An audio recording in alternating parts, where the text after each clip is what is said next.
What's going on, everybody? C4 here. Welcome back to the channel. And I know we uploaded UNLV yesterday, but I'm having such a good time in this Coaching Dynasty with Tom Savage, with the UNLV Rebels. I was like, this is all I wanted to play this morning. Woke up a little bit hungover. It's Saturday. Checked out, did some top shotting. And I was like, maybe that would get me out of the funk of just wanting to only play this series right now. And I was like, all right, do we want to record NCAA Rebuild? Or do we want to play San Diego Chargers Flashback Rebuild? Or what's going on? And still, it just kept coming right back to, I want to play another. I'm just chasing that win. 2 straight losses, especially with how we've lost. I was like, I got to get a win. I'm not going to feel good until I can find a win. Or we get the brakes beaten off us, where it's like, oh yeah, convincing loss, which this could very well be as we look at Fresno State. Very good this season. They're 5-1. Corso is taking them. You look at the team overalls, the team rankings, they're ahead in a lot of major categories. And you look at who they've played. They lost to Boise State. It was kind of close, and Boise's a hell of a program. But they beat App State, who's really good. They beat Hawaii, who just beat us. So they do have some pretty quality wins this year. And you look at their leaders. 8-5 touchdown to interception ratio for the quarterback. That's not amazing, but that running back, Ronnie Rivers, 650 rushing yards, 7 touchdowns on the year, and also being a little bit of threat through the air. It's worried. They got Perales on the D-line there, 6 sacks already in the season, leading the Mountain West. They got some good players, man. They have some really, really good players. So this is going to be a tough game. This is going to be a really tough game. I'm almost kind of hoping that it's one or the other. Either we get a win, and I get my fixins so that I can do the other work on the other content on the channel, or it's a really bad loss, and it's still the same thing. So for recruiting, very, very quickly before we hop into this game, because I just really want to play, everything essentially has remained the same. At the end of the last episode, we did secure our first signee as Tom Savage controlling the offensive side of the ball for recruiting. And 3-star guard Anthony Carroll, plus with that length, 6'6", 302, could also get kicked out to tackle. Either way, very happy with that. I will say, in case those of you that are wondering, this guy here is going to be, because there's no way to control the transfer portal. This guy here is going to be Tate Martell. So that's why I have a 56 quarterback. He's the only guy that wants to come. We're going to make him Tate Martell. Don't worry about it. Because if you missed it, put the screener here. We've already been in communication with Tate Martell. It's confirmed that he's sitting out this year, transferring from Miami back to UNLV. What position he's going to play, I mean, that's for next season. But just in case you're like, why is C4 going after a 56 quarterback? We haven't talked about it. Just put it out there in case it's been one of those little things that just triggers people when they see it. This is going to be Tate Martell. Quincy Bell, goodbye. Number 69 quarterback as well. Nice. Just fits everything about Tate Martell. Everything looks good so far. I really want to get Eli Sutton in. I don't know what week he's coming to visit. Week 10. I feel like, it's almost the jump-off point here. He's the number 20 tackle. This would be a massive get, very much punching above our weight class, trying to get him. But when you look at the schools, Georgia Tech, Boston College, it's not like we're going up against Ohio State and the Clemson stuff like that. We can make up that 955 points if we have a great visit.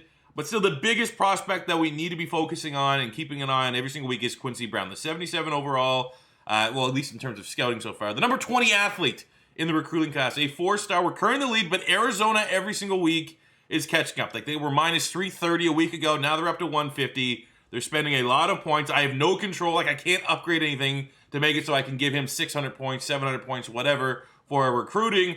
So we're kind of just along for the ride, and it does not look good. If you're looking at the trends, this was a stock.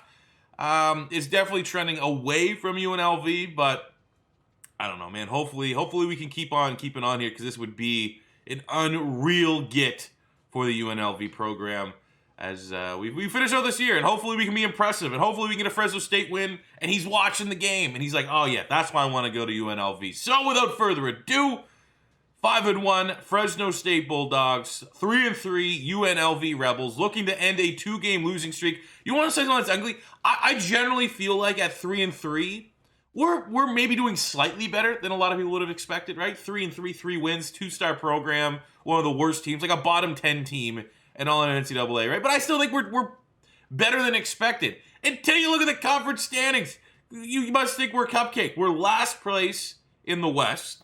Overall in the Mountain West, we are second to last, only out of Colorado State. 0-2 in conference games, even though offensively we have the third best offense in the conference. We also have second worst defense. So it's pretty rough. I thought we were doing fine until I looked at the conference standings. I was like, well, maybe not. But you know what? We can forget all that if we can get a big-time dub here against Fresno State. Let's get into it, fellas. Our record's not great. I'm not going to gloat too much, but look at the passing offense. We control the offense. We're Tom Savage with a passing background, and that is not just within the conference. That is within all of college football. First in yards, first in passing yards. You know what it do. This offseason going to be very exciting. Could be one and done with UNLV with Tom Savage if the right job comes along. First drive defensively, they don't get a stop. Ronnie Rivers punches it in for the touchdown. UNLV starting from a deficit. Let's go. Kobe! The wheel! Chuck Williams, let's go! We take their shot. Give our own running back wheel play. Ran to perfection. You could see all of Fresno State's D linemen really felt like their whole front seven overcommit. Looked like they were preventing a screen. And Chuck Williams untouched down the field. Let's go. 7-7. Defense needs to capitalize on that momentum, get a stop, which they do. Anytime we try to get cute, and getting cute for our offense is trying to run the ball. Doesn't work out, but I feel like every once in a while we may be able to catch them off guard for a little bit, and that was not what we were looking for. 2-yard rush there. Chuck Williams, 3rd and 8. Let's go stick. I think Kyle Williams is at the top of the screen. Oh, it's Presley. Okay. We got Gasser out there. Kyle Williams at the other side of the screen there. No safety help. If we can get enough time here in the pocket, we could hit him deep. Can we lead Presley? We do. Little bit late. Still good. Moves the chains 11 yards. Stupid. Oh! We saw Gasser. 50-50 ball. I thought that was a little bit better than 50-50 odds in our favor. Look at that. 82. Just, got baited. Got baited. Defense gets a stand, though. Oh my God, Williams again. We gotta screen passes. More passes to Chuck Williams. 24 yards. Almost at 100 yards in the first quarter. They do not have an answer to the pass game to the running back. That was a bad miss. Had him. Had him clean pocket. That's just, sophomore. If he was junior, if he was senior, have a little bit more live reps under his belt. Oh, look at this. We got fit that in. Denied. Fit that in right to free interception right there. God damn it.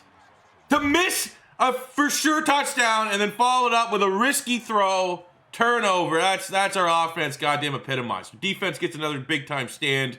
Where was this defense against Hawaii, for God's sakes? Oh, great. Now we have the backup in out of nowhere. What happened? Rogers. We highlighted what's going on with Tate Martell, right? Justin Rogers can't stay on the field, man. Gets sniffed on. You sneeze on him. Torn ACL. Something like it's just best ability is availability. I'm not really seeing that with Justin Rogers so far in our first year at UNLV.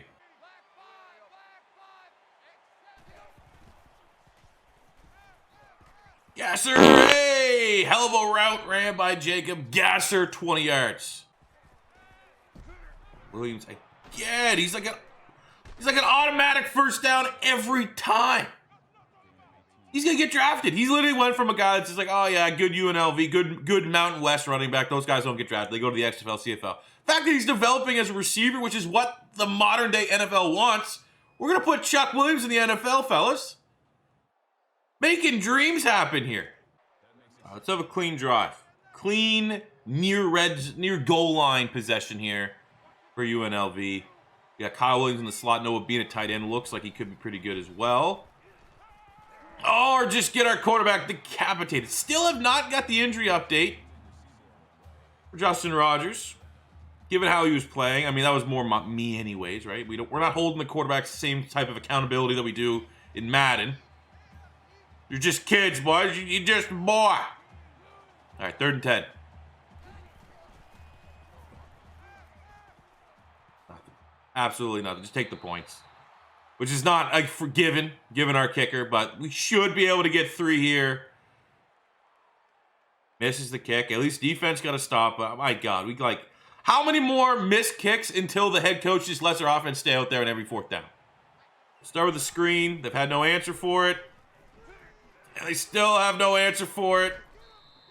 Doc Williams going to have 400 yards by the end of the day. Kyle Williams click. Very, very quick slant, 17 yards. Offense is operating with Gilliam. I mean, we were prepared last week to go with Gilliam into that Hawaii game because Rodgers had the injury. So, I don't know the trend when you talk about Rodgers and the injury and the availability, but we can win with Gilliam. Absolutely can win with this guy. Efficient passer, smart with the football, not a lot of turnovers. Oh, that looked glitchy as hell, but we'll take it. Oh, get it there, Brandon. Presley breaks tackles on his way to a 42-yard touchdown. Terrible tackling from Fresno State. Oh, look at this. Slants cheese right out the playbook of Madden. They go for the highlight reel diving interception, highlight reel super high tackle. All technique was thrown out the window there by that Fresno State defense, and we punish them. They'll regain the lead. Can the defense get a stop so we can build on this? Yes, they can.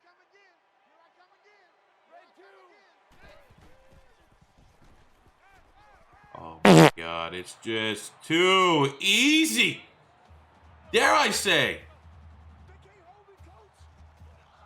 Quarterback controversy? He's playing good, man. This kid's playing out of his gourd.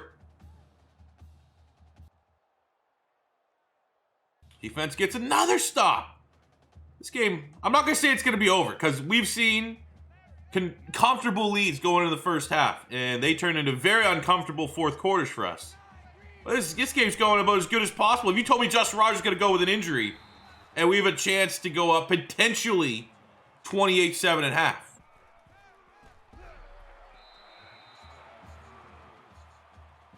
Oh, no. No! No, I mean, that was a huge hit. I don't know about third string quarterback. Oblad.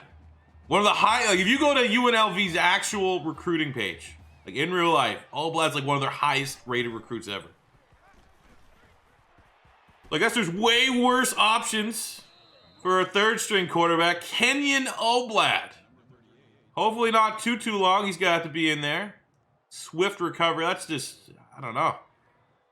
It's Tom Savage. We got confidence in our guys dead. Strained pec, 2 quarters for Gilliam. He will return. It's not super serious.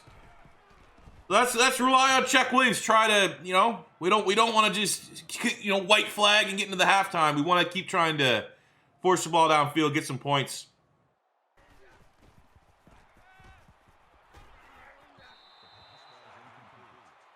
Fine. Adam, if we had a little bit more time, I think we had, we're going for it. Thank you. Now we go for it. We rarely go for it, but let's go for it with our third stringer in. That's what we're looking for. All right? Jesus. Oh, nothing.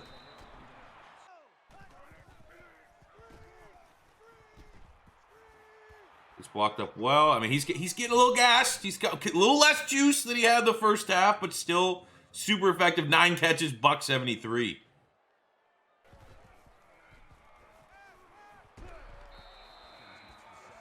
Nothing there. Big sack. Man, our QB's taking a beating today from this Fresno State front four.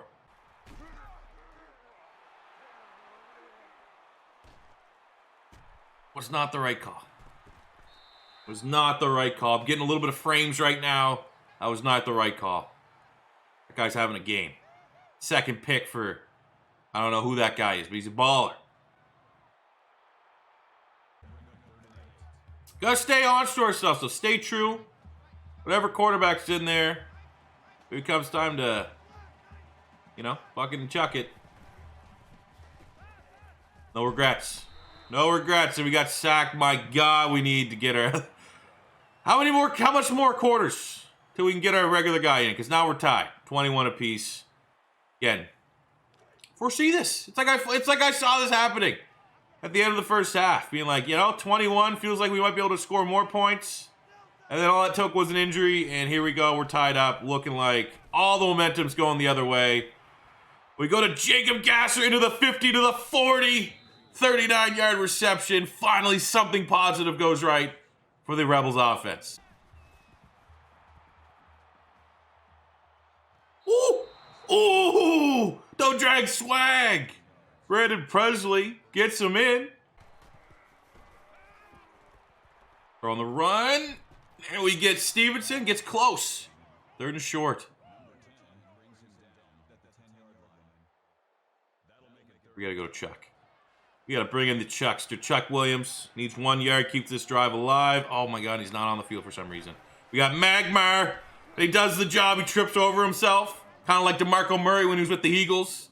But he gets in. Left foot, right foot, Magmar. Come on. Try jet sweep. Gilliam back. Gilliam's still not back. Jet sweep, Tylee Collins. Let's get weird, right? You might as well. I don't hate it. 4 yards up to the inches. That's 3rd and goal inches. This is one of the strengths of our team, though. We've been able to punch it in. A lot of touchdowns for Williams here. 3rd and goal. Yes, untouched. Chuck Williams, 1 yard. That might be his 10th rushing touchdown of the year. It's close. I figured there'd be a prompt if he hits 10, so maybe he's at 9. But he's been so damn efficient in the red zone, so damn efficient this game out the backfield as a receiver. Defense gets the stop. Is our guy back? Come on. Are you back? Oh, no, we still got Oblad. All right. Let's try to focus on the run game still.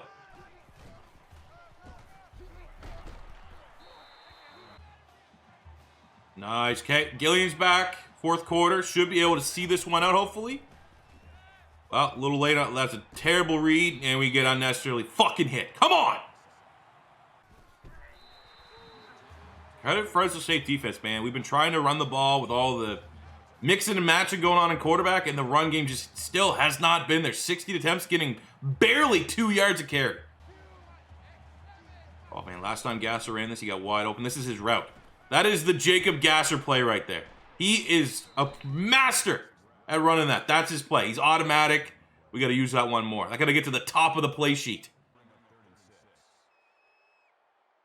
Go back to the jet sweep. Felt like the jet sweep. It was impressive enough on the first run with Tylee Collins that I think we can go back to it. Oh my God.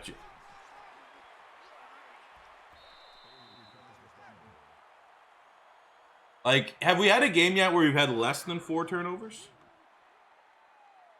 They go all the way down the field. We got multiple sacks. Oh, man. Okay. Okay. Ass is right against the goal line. We've already had crippling losses. We can't let this game, we can't let the sim dictate our clock management. We have to run, because that was the worst thing. I don't know if, I'm pretty sure was everyone reading from the comments picked up on that epic loss against New Mexico, but basically what happened was, it was 3rd down, we ran the ball, and then it was 4th down with 50 seconds left. They had no timeouts, so we should have been able to bleed the clock down to 10 seconds. Make or miss the field goal, doesn't matter. There's 10 seconds left. But because we had a good default to the sim, because we were only playing offense only, that 50 seconds, we took like our field goal attempt right at 50, missed it, and they had like 40 seconds go all the way down the field to win the game. So, I mean, I've had that issue before in NCAA. Like, that's just something that you know, as awesome as this game is, it does have its faults when it comes to clock management there. Noah Bean, and he drops it. We should have ran the ball. And I'm almost certain Fresno State's going to tie this game up. They didn't. We're gonna steal a victory here. 5-1 Fresno State. I don't think so. 5-2. Frames. Oh, getting triggered on a Saturday. Try not to. But my God, frames are garbage here. Gonna have to update the old processor, I guess. And we're gonna bleed the clock as low as we can because we already know the sim is not going to let this clock bleed out. Great frames. Love the frames. Try not to get upset. We got 15 seconds, 14, 13, 12. I'm literally going to try to like... Look, there's 10 and it pauses. Thank God.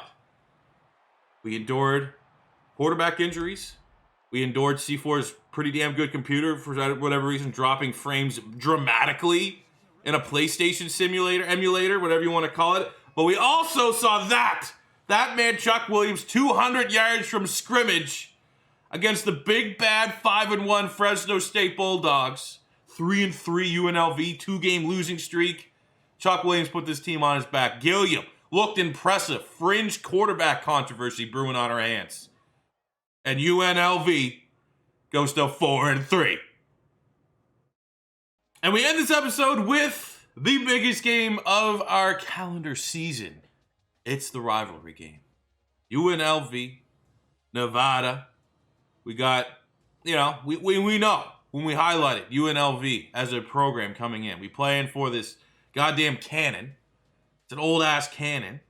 And Nevada's dominated the rivalry game over the last couple years. And it's, I don't know how long we're going to be here at UNLV. We could be here 1 year. We could be here 5 years. My plan is to go undefeated against Nevada. This is a big game. This is how you win the state. This is how you start getting all the kids from Nevada, all those kids that go to, Bishop Gorman? Is that what it's called? Bishop Gorman? Yes. That's how you get those 5 stars. These goddamn kids go everywhere, go to Bishop. Well, that's what we need to tap into. That big-ass high school that pretty much just generates 5 stars, 4 stars, and at worst 3 stars. And if they slip through the cracks, they don't go out of state, they're going to Nevada. They're not picking UNLV. And if we could just start stacking wins against Nevada here, we can become the premier team if you want to stay local. You got these kids don't want to get homesick, but you want to stay, you go to UNLV. You don't go to Nevada. You don't go to Wolfpack. Only 2-5. This is a very winnable game, and this is where we'll be back in the next episode. So thank you guys for tuning into this episode. Glad that we can get back in the win column. Scratches that itch that I've been trying to just get out of that losing funk. And yeah, look at my frames back up to 60. That's awesome. You guys can't see that, but a win's a win. We'll take it. Thank you for watching. As always, first time stopping by, don't be afraid to hit that subscribe button. Smash the like button if you enjoyed it. Until next time, it's C4. Say peace.